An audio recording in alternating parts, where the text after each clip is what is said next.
இந்தியாவில் அதிகம் அசைவம் சாப்பிடும் மாநிலம் எது? Answer is option B Nagaland. Pondicherry French வர்த்தகத்தில் மொழிபெயர்ப்பாளராக இருந்தவர் யார்? Answer is option B Anandarangam. Tamil Nadu ஆவண காப்பகம் எவ்வாறு அழைக்கப்படுகின்றது? Answer is option C Chennai பதிப்பாசனம். 1690 புனித டேவிட் கோட்டை ஆங்கிலேயரால் எங்கு கட்டப்பட்டது?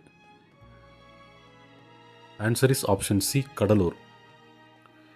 வாஸ்கோட காமா என்ற போர்ச்சுகீசிய மாலுமி கள்ளிக்கோட்டையை வந்தடைந்த ஆண்டு? Answer is option B 1498. Vasco da Gama வழியை பின்பற்றி இந்தியாவிற்கு வந்த போர்ச்சுகீசிய மாலுமி யார்? Answer is option B Pedro Alvares காப்பரல். Vasco da Gama Kallikottai வந்தடைந்த போது வரவேற்ற இந்திய மன்னர் யார்? Answer is option C Zamorin.